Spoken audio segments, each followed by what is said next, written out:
Welcome to the class of high performance computing for scientists and engineers. We are in the last lecture of the last module.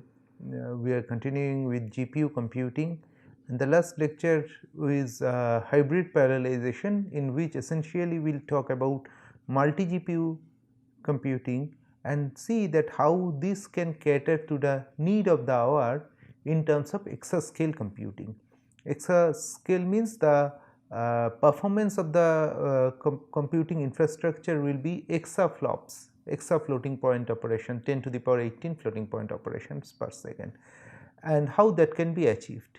And we'll in this lecture we'll first look into hybrid parallelization, combining CPUs only, that is distributed computing and shared memory computing, how they can be hybridized, and we can take full advantage of a modern HPC platform using high performance using hybrid parallelization. We will look into that, and then we will see if there are multiple GPUs in the infrastructure, then what are the computing instances that are required for that, and we will also see how are the performance of multi GPU computing. And I will start with discussing that why this is important in context with the modern supercomputing platforms that we are having.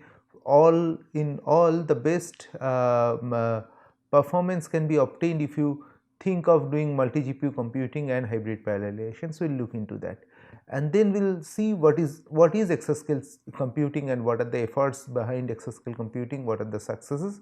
We will see at least one example of exascale computing in today's date, that is the only example available here. And on multi GPU computing, I got resources which we will be discussing in this class from Mr. Bharat Kumar Sharma, who is a senior solutions architect at NVIDIA. So if we look into a HPC supercomputer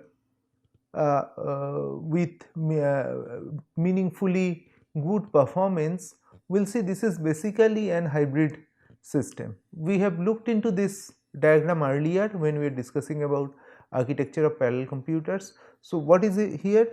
That the supercomputer is essentially combination of several computers, and that is why we call it a multi-computer. Many computers having their own memory and processing units connected through a high speed Ethernet cable, MIDI-NET or InfiniBand switch, and they are connected again through an Ethernet to the internet and also to a front-end computer. So you can access the front-end computer, and front-end computer can offload their jobs there. Now if we come to each of the computers inside the multi-computer, they are like a multi-core computer itself. A multi-core computer means if you look into your own PC, you will see that there are at least 2, 4 or more number of processors available. So each of the computers in this architecture is itself a multi-core system. So they are sharing a common memory and many CPUs are connected with them, and many computers with their own memory and own set of CPUs are connected together. So this is essentially a distributed and shared combined hybrid parallel architecture. Now if we have to leverage the best benefit of using this type of architecture, we have to think of the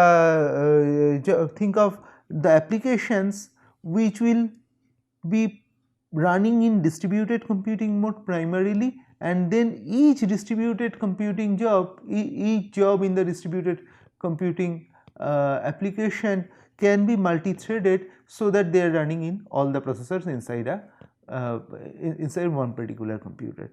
And and if we can design the job if we can write the program accordingly, design the job, schedule it accordingly, then we can get best benefit of this system.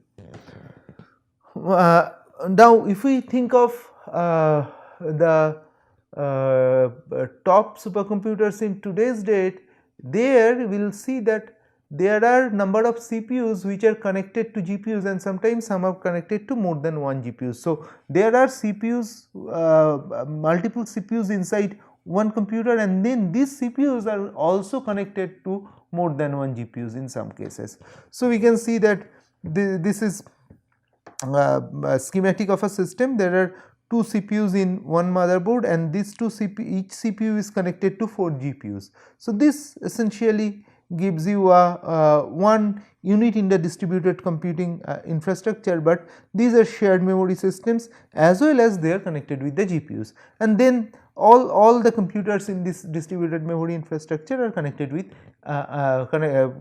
connected to an InfiniBand high speed InfiniBand cable.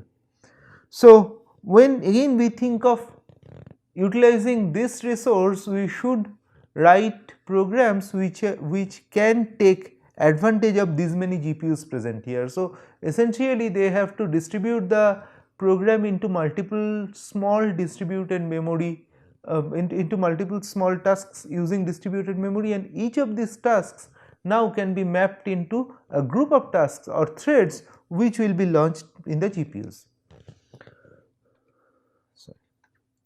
The peak performance of this system, when we talk about peak performance, if you go to top 500 supercomputer list, you will see what is the peak performance of the system. So, this peak performance is tested when an application runs in a distributed computing in a hybrid computing environment over all the computing cores present in the infrastructure, and this application is typically some of the benchmark cases like LeanPack solvers, linear algebra solvers, and some matrix operations are done, and how many floating point operation is done per second is noted. Now, when we talk about peak performance of a supercomputer, it is not the theoretical performance, it is not combination of floating point per second speed of all the units present there. It is the performance of which is obtained while running a job which is spanning over all the processors, co-processors or GPUs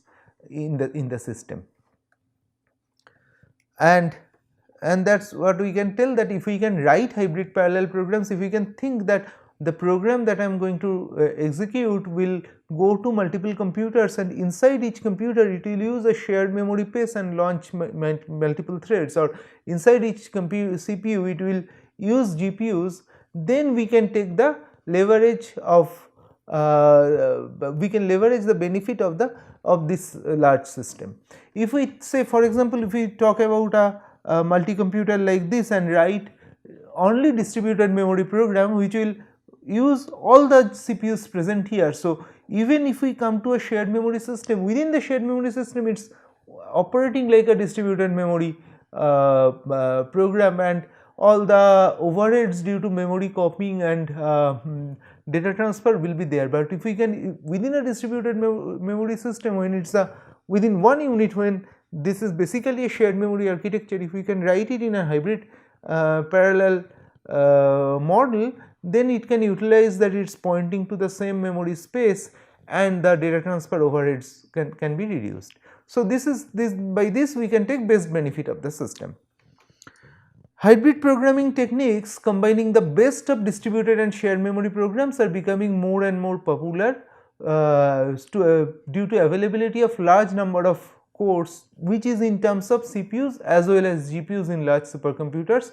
And also, if we think of shared memory system, it is a if we use the entire memory space, it is a large memory, you need a large memory. If you think of distributed memory system, every time you have to copy data using MPI, transfer data using MPI calls, it is also large memory handling. But if you think it in terms of shared plus distributed memory or hybrid memory systems, then smaller memory space is being utilized as well as smaller amount of memory is being transferred across processors. So, therefore, the lesser memory requirement is also one significant advantage of hybrid parallelisation. Essentially, a hybrid parallel program uses both shared and distributed memory program models. So, there is part of the program utilizes something like MPI for distributed memory programming, and part of it uses OpenMP, or if there are GPU CUDA or something which is taking care of the shared memory program. So it is essentially a mixed programming model, that is why we call it hybrid, which is using both shared memory and distributed memory programming. Two levels of parallelization is used. For example, we can think of solving something like a Laplace equation using a domain decomposition. So, you distribute it into multiple domains and use MPI to transfer data across the domain. So, it is an MPI program inside among the subdomains. Inside each subdomain, now we have to iterate over large number of internal points, and if we can launch OpenMP threads, or if we can launch, say if it is GPU, if we can launch GPU kernel, that is parallelizing what is happening inside one particular one particular task in the MPI job. So, this is using the shared memory parallelization. So, therefore there are two levels of parallelism that can be used. Even we can think of increasing one more level like MPI, OpenMP, then CUDA. So, therefore, as we are increasing the levels of parallelism, we can expect that the performance will improve. Also, both data communication through MPI and memory requirement by shared memory process reduces, therefore performance will also improve. But in anything under the sun, as well as in parallel computing, you cannot be sure that is only increasing. If you are not doing things correctly, it might reduce. So, as you are increasing the levels of parallelism, as you are increasing more MPI calls, more synchronization, etc., there can be substantial overhead and performance can actually fall down. We can see an example. One is using, say there are 8 processors, and these 8 processors are in 4 node dual core systems. So, 4 distributed memory systems are there. Inside each system there are 2 CPUs mounted on the same memory space. So, if we think of using it as MPI, we keep on increasing the GPUs, we can see that we keep on increasing the number of processors, we can see that performance drastically improve, the time requirement for computing drastically reduce up to 4 processors, and then it becomes kind of flattened, because now it is using a shared memory space. Only 2 processors are there, however, there is substantial data communication among the processors. Also, because the problem size is small, there is some performance degradation. In a larger problem, performance would have been more, but data communication gives the brings the overhead here in case of MPI. But if we use it in a shared memory system with larger processors, the time required is small, therefore the performance is more. But at smaller number of processors, we can see when we are using only 2 processors, the MPI plus OpenMP distributed hybrid memory parallelization gives us worse performance than simple MPI, simple distributed memory system. Because it is, I mean, we are trying to overdo it. It's one processor which is 2 processors, so one level of parallelism will be sufficient, but we are trying to pull more both MPI and OpenMP calls there and bringing more overhead into this system. So, this has to be looked upon, that when we are using other levels of parallelism in a hybrid parallel infrastructure, what are we doing in terms of overhead? What is the problem size? What is the resource being used? Are we copying the data, are we copying redundant data in case the data can be mapped, shared memory can be used? Are we still copying it in case I mean, are we doing more in terms of copying? Is there cache issues, etc.? In order to reduce overall latency, another thing is sometime done overlapping of computation and communication. One CPU is responsible for communication among, say there are 2 different units, both has multiple CPUs. One CPU is in each side is responsible for communication, and when this communication is happening, the other CPUs are computing, and doing the load balancing accordingly, we can overlap computation with communication and can get better speed. However, we have to also look into thread safety, that which thread is, if we think of a OpenMP process, multiple threads are there, and if we have to transfer data across 2 CPUs, only one thread will transfer the data. So, which thread is transferring the data? Has there been any any bottleneck or any contention in data transfer among the threads, load balancing and other communication issues, because there are multiple communication issues now, both shared and distributed memory issues are there, that has to be looked upon. Also the cache updates during MPI communication needs consideration, because one of the processor is taking data from the remote computer, and as the data is being copied to this particular computer from a remote computer, will the cache be updated for all the threads? If we have to use cache coherent protocols, that will introduce also a level of latency. So these things have to be considered. There are several hybrid programming models, and this hybrid programming we are only talking about CPU hybrid programming. CPU multi GPU or CPU GPU hybrid programming we will talk in a while, but right now we are talking about only CPU hybrid programming.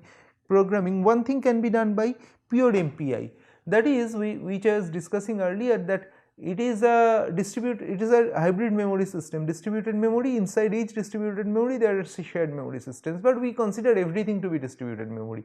Even when we look into a shared memory symmetric multiprocessor where one memory unit and multiple CPUs are there, but we think that MPI is responsible, we consider MPI to be responsible for data transfer across the processors, and that is also taken as a distributed memory system, which is not utilizing the resource in its best possible way. However, we can do that, and many times in many of the legacy codes in we have completely MPI parallelized legacy codes we use in 8 core, 16 core, 24 core machines. Say 24 core machines gives us 96 cores, and we are using a legacy core. We use pure MPI there.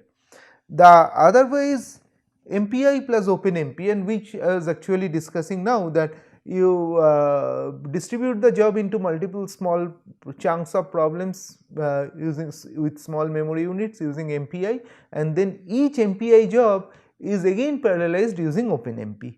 And there are couple of things can be done there. One is overlapping the communication with computation. MPI communication will be done by only a few threads, the other threads will keep on computing, and by that way you can hide some of the communication overheads or hide some of the latency. But there can be cache issues, there can be synchronization issues, etc. So in that case MPI, there is no overlap between communication and computation. So all threads are doing the computation. Once computation is over, outside the parallel regime, only master thread, which is active outside the parallel regime for an OpenMP process, will call the MPI calls, communication calls. With MPI 3.0, it allows to use MPI for shared memory systems also. So using this MPI hybrid communication is possible, and one is that you use a hello zone, even if it's a shared memory, use some hello zone and do something like data copying from the hello zone. Another is that directly access the neighbor data, because it is a shared memory zone. This MPI 3.0 is relatively new in parallel computing technology, and however this can be used for shared memory programs. Especially you do not need to use OpenMP, you do not need to use two different APIs and these are the relevant library calls, so that some of the compiler overheads while calling to different APIs can be reduced, and with MPI you can do this hybrid memory parallelization, because MPI itself now can take care of shared memory system.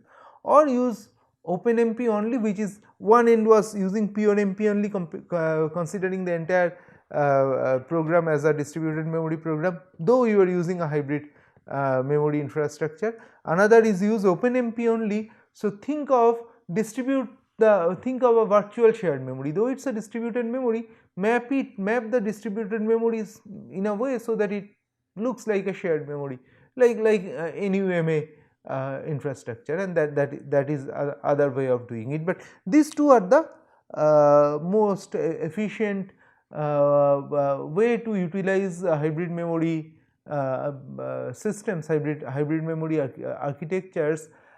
However, there can be overheads, there can be issues in programming for which one might have to stick to distributed memory or virtual shared memory systems, MPI or simple MP or simple open MP, but in between comes these two, and which can give you best result if the program is written perfectly, and if the main job, if the main program's algorithm supports these levels of parallelization. So this is taken from hybrid MPI and OpenMP parallel programming tutorial from Raven Sefer and others, which is present in openmp.org website.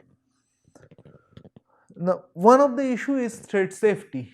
In a hybrid parallel program, a number of threads are active in each symmetric multiprocessor. Symmetric multiprocessor is the so you have a large job, you have distributed this large job into small jobs, each have his own small memory, local memory access, and these units of the decomposed tasks, each of them goes to a symmetric multiprocessor. Symmetric multiprocessor is basically a computer, a shared memory space, and multiple CPUs are connected with that. And inside this, so in symmetric multiprocessor, you would use another level of parallelization, a number of threads are active there. And now it is often desired that one particular thread will do the data transfer with the other nodes in the system, in the computation using MPI. So the MPI sets the communicator which encompasses a number of nodes. Each node is a symmetric multiprocessor. It has its own memory which is shared among different CPUs. Now, when data communication within the communicator is required, then one of the CPU or in the symmetric multiprocessor has to communicate with the other nodes. Or if everybody tries to communicate in same time, there can be issue, or if more than once, if one is transferring to right side, another is transferring to left side, there can be many communication also, and they have to be mapped correctly. Now, it is important when the parallel execution is happening in the symmetric multiprocessor itself, the shared memory parallel program is running, we have to identify specific threads which will do data transfer with the remote machines, with the remote nodes. All the threads cannot do that, so you have to use some synchronization, some barriers or some protocols for data transfer also when you talk about OpenMP MPI hybrid program, because all the threads in the MPI program is not going to do data transfer. And so for that we need to be aware of thread safety, that this thread is safely doing data transfer and the other threads are not taking part of it, which thread is there and how it is transferring data without being contented or restricted by other threads. And their MPI standard has 4 different models for that. First is MPI thread single. So this is again a MPI function call which ensures thread safety. It tells that that part of the code is sequential, so we are out of the parallel regime of the code. Only the master thread is active, only one thread is active, and this thread is doing the data transfer using MPI calls. So the data transfer is done outside the parallel region and only one thread is active for that. MPI thread funneled, when only one thread is makes any calls into MPI library, this call is made inside the parallel region. However, if we call this function MPI thread funneled, then using the OMP master directive, one of the thread is identified and only this thread does the data transfer. The other threads may continue computation to mask the communication overhead. If we do not put any barriers, OMP barriers before the communication or OMP barrier before and after the communication, the other threads can continue their work. Only master thread will be identified and this thread can do the data transfer. The third model standard is MPI thread serialized, that all threads now are allowed to do data transfer. However, they will do it serially, like critical construct. All threads will execute that construct, however one by one they will do that. So all threads can do the MPI library call, but developer can control that only one thread is active at one given time, so the threads will do it serially. And the fourth one is MPI thread multiple. Any thread may make any MPI call, and at the same time multiple threads can do data transfer. So, these 4 are the models, and based on the programmer's intention, based on the requirement posed by the algorithm, and based on the architecture and compiler level supports and the size of the problem, one can decide which model has to be taken and how this data transfer will be done. But now the important point is that we need to identify, we need to first recognize the fact that not all the threads inside the OpenMP code is doing data transfer, because data transfer is through some restricted channels, and also data transfer is required only for certain amount of data in a distributed memory system. See, if you think of a domain decomposition problem, only for the boundary points the data transfer is required. So, only few of the threads will be responsible to do data transfer, and programmer should be able to decide that and control that. This you understand that this requires certain synchronization steps also to ensure thread safety, and that might be a killer that will add to overhead in the computing, and that might reduce the overall performance. Now comes another very important part is that how can we do hybrid parallelization with multiple GPUs or multiple accelerators, because now we are we see systems which has many GPUs. So, how to divide a job across these GPUs, and that is also again, I mean, that is also another part where we need MPI. A large job has to be broken down, and part of these jobs will go to different GPUs. So, there also we need MPI, and as well as while we are offloading a job from CPU to the GPU, we need something like CUDA or OpenSSE or OpenCL. So, this also gives us another instance of using hybrid programming. MPI tasks run on CPUs using local memories and communicate within each other, because jobs cannot directly go to GPU. A CPU has to send job to GPU. A CPU has to identify that what part of the job will go to which GPU, and if there are multiple CPUs we all with GPUs, then connection with data transfer across the CPUs is done through usually through MPI, and this partitioning of the job will also be done through MPI, because this essentially each GPU will work on its local memory. Each GPU will local memory means each GPU will work on the memory on the GPU device, on the device RAM only. So, it essentially tells that each GPU is a unit in the distributed memory system. Now, in the device RAM, the memory they are accessing as a shared memory. It as a shared memory. So, it is also a hybrid memory system. Computation is, so MPI task is to break down the job into multiple small problems, and map each CPU to its own local memory, and then set up a communicator, so that each CPU can send data from one to other. And the computationally heavy part, the main high computing requirement, high computing intensive part, that will be uploaded to GPUs by the CPU nodes, and data exchange between the data exchange among the GPUs will be done. First is that data will be done from from GPU to the CPU through CUDA or OpenSSE, something like, or OpenCL, some CPU GPU data copying protocol, and then data can go from CPU to CPU. That is the basic framework. So, what we can see that there are multiple nodes, each node has a GPU and a CPU. We consider the fact that each is a single GPU system, each node is a single GPU system. So, we have a large data set which is broken down into smaller data, local data items, and each CPU gets its smaller data, and this is essentially copied to the GPUs. Now, when there are some changes in the local data, this data will be from GPU will be copied to CPU, and CPU will send it to the other CPU, which will copy it to the required GPU. So, all these CPUs are also connected, all these systems are also connected through something like an InfiniBand network. So, this is the MPI calls for data transfer. There are two CPUs, each has its own GPU. First is MPI rank 0, MPI rank 1.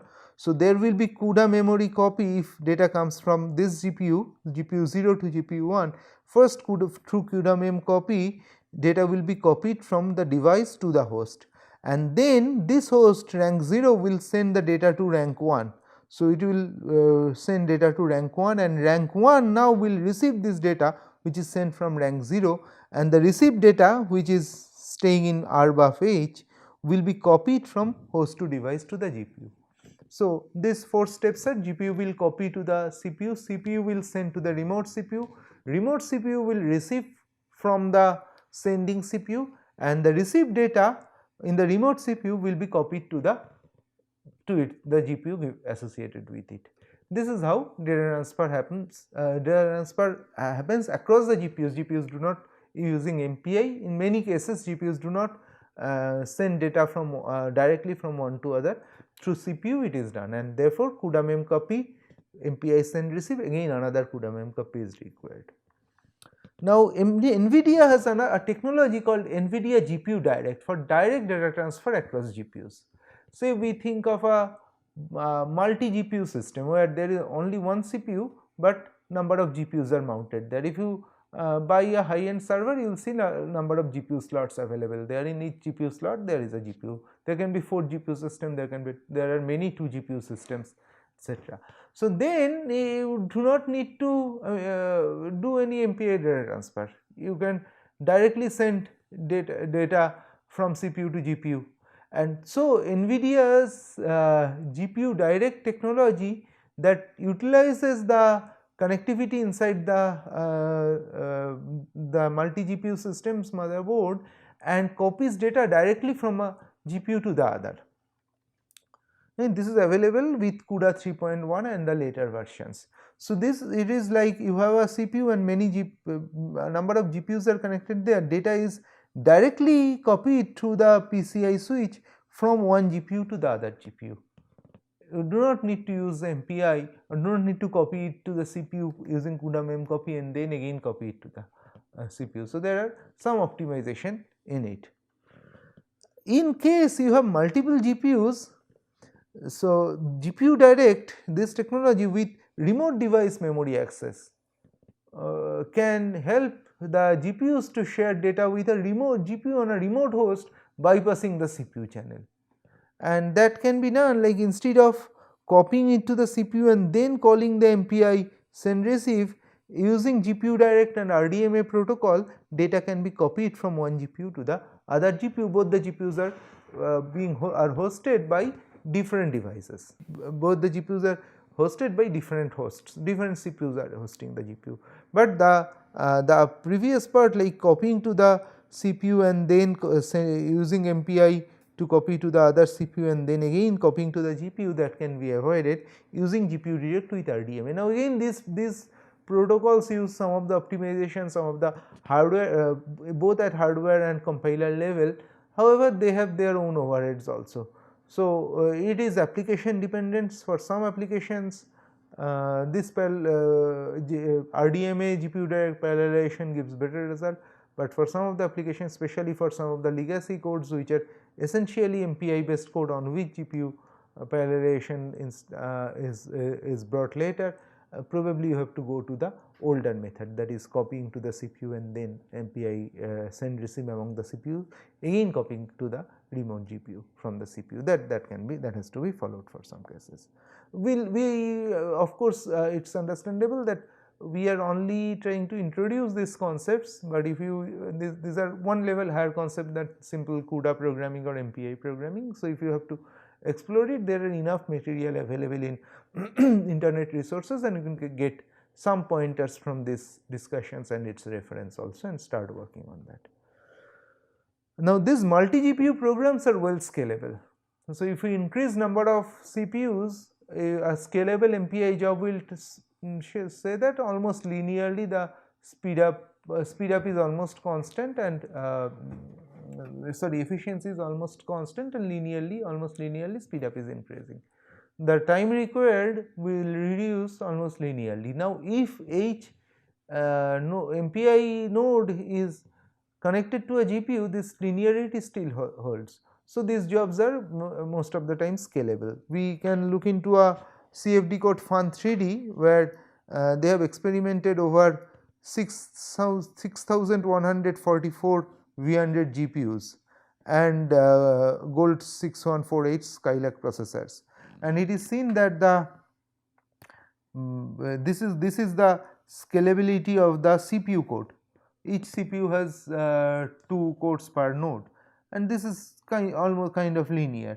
And then once we use GPU, it also shows, it actually shows more linear plot, but the speed up is 23 to 37 times, which is almost in some similar order, and this is fixed. So as we increase the number of GPUs, we get 23 to 37 times speed up compared to the CPU job at all levels. So the CPU nodes are increased. One is that without GPUs, it is seen that up to 1000 nodes, what is the performance? When we add GPUs, then performance increased, and this increase in performance is constant, nearly constant, as we keep on increasing GPUs. It's not falling down. The other there is another example on another DNS combustion code. The name is not Fun 3D, but you can find out was wrongly written Fun 3D. You can find out the code in the Oak Ridge National Lab website, and this is for a code for computing turbulent combustion. And the Titan generation GPUs, which is which is the newer generation than the V100 Volta GPU, are used, and Legion programming is used for best optimization. Legion programming takes care of multi GPU systems, and some further optimizations are done in Legion programming. You can look into Legion programming in NVIDIA site, and it is seen that this is the performance with CPU plus MPI code. The throughput remains constant. We can keep on increasing the number of nodes, the throughput remains constant, that how many points are solved by each node, and what is the in 1 second as we are increasing node. So what is the speed, what is the operation done per node, and this remains constant. This shows that as we are increasing nodes, the total number of operations are increasing. So the speed is increasing linearly, and once we add the GPUs, then we can see that initially the throughput improves, but then it at large number of GPUs it starts keep down falling little more because due to the overheads. But with Legion we can get near throughput and near constant throughput, and also very high throughput. So this is a optimization of a more optimized program for multi GPU parallelization. It gives better performance. However, it is shown that number of, say, this is number of iterations per second per node, that remains constant. So therefore, as we are increasing number of nodes, the total number of iterations per second is increasing, the speed is increasing almost linearly, and that this is done up to 8000 GPU nodes, a large number of processors. And we can see that the performance improvement, the throughput improvement from 4000 in only CPU system, in GPU it goes even close to 14,000, 3 times, right? Yeah, 3 times improvement in the throughputs. Now we come to exascale computing. Exascale computing refers to computing systems that capable of calculating at least exaflops, or 10 to the power 18 floating point per second. 10 to the power 18 floating points per second, or exaflop speed is obtained by a system, then we call it exaflop system. Why? I mean, it's an important thing, because many applications like turbulence, drug discovery, additive manufacturing, cosmology or astronomy, nuclear plant operations, electronic device design, etc., can be seen that a better modeling of these operations can be obtained, more physically accurate solutions can be obtained in a realistic time scale if we can do exaflop speed.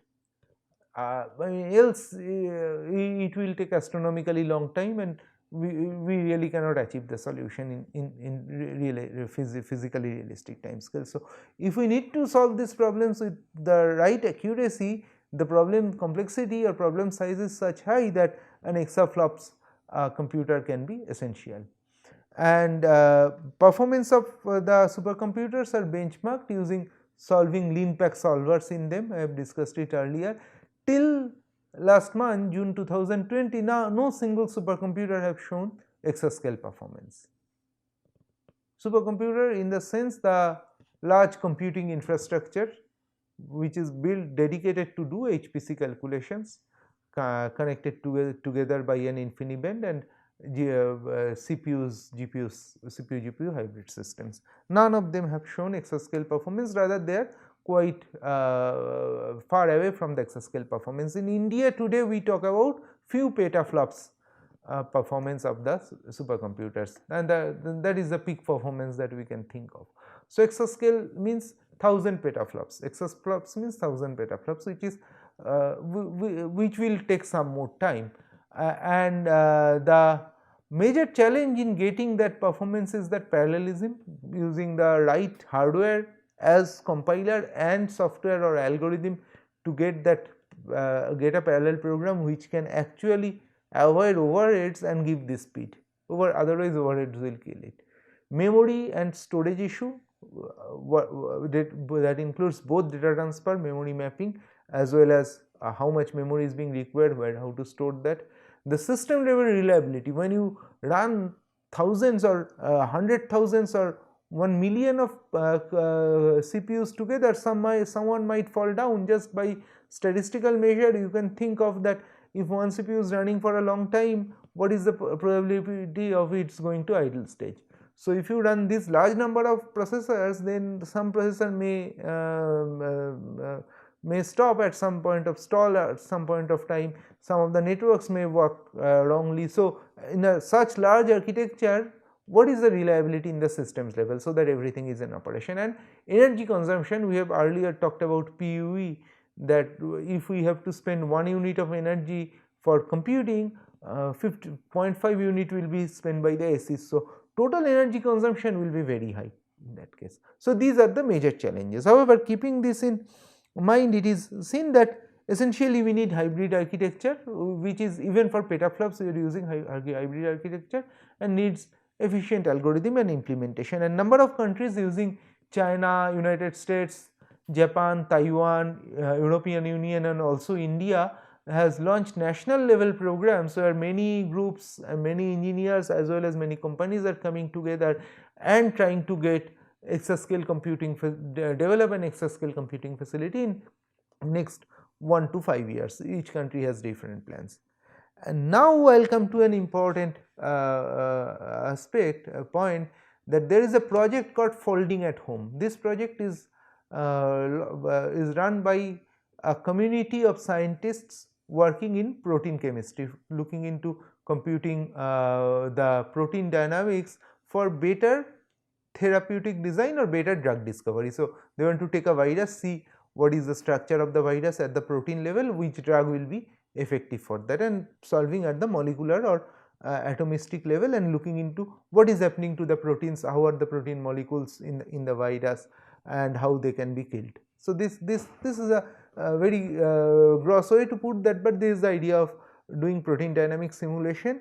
And Folding at Home project is running for almost 2 decades on this, and many people, and they are called citizen scientists, they can share their own computational resource through internet, they can get connected to that project and contribute computational resource that.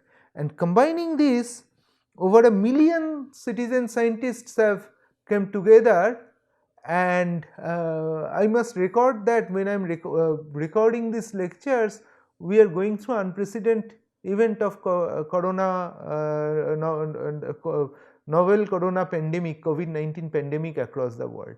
And here the forum of scientists, many individual scientists, we call them citizen scientists, everybody is sitting in his own place, his lab, his room, his office, and contributing to this Folding at 19 project. And together the computers are just connected through internet, but some of them are supercomputers also, they are connected within itself through InfiniBand.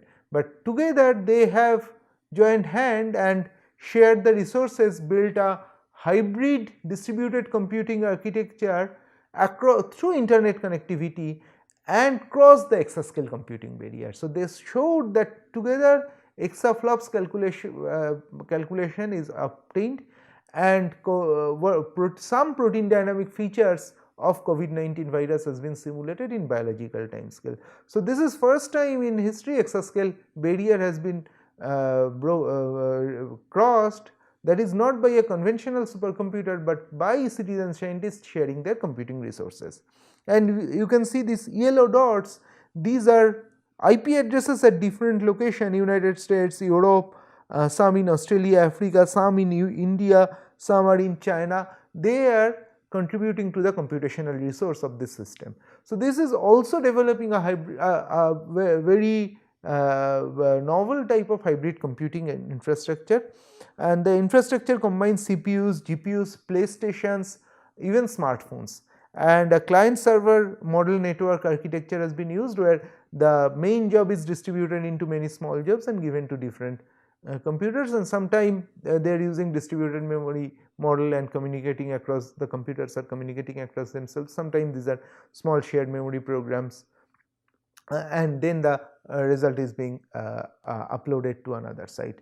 So, and they have calculated that what will happen to a to the viral proteome for 0.1 seconds, and shown some of the conformational changes in the viral protein, and how they mask the immune response, how the COVID virus masks the immune response, that even human immunity cannot kill the COVID virus, how does it do in the protein level, and got some information which is not right now seen through experimental snapshot. So, this is a remarkable achievement which is done through this floating at home project, both in terms of COVID-19 virus research as well as in terms of computationally reaching the exascale facility. And you can see that these are the leading supercomputers. IBM Summit Sierra, I have talked to you about these supercomputers, which are much below the exascale speeds, all close to 0.2, in between 0.1 to 0.2 exaflops. And this folding at home project, using the unconventional way of utilizing citizen scientists computational resource, have reached exascale barrier. So, it can be told that you might not be able to access the largest supercomputer today. However, people can think of better ideas, can come together, think of better algorithms, and utilize the connectivity, whatever the connectivity is given, utilize them efficiently and cross the barrier in supercomputing. Well, these are the references, and we we have discussed about hybrid parallel computing, multi-GPU computing. We have shown some of the issues on algorithm, how data transfer happens, etc., and also discussed the performance issues, and we had also a discussion on exascale computing. Thank you very much for attending this course.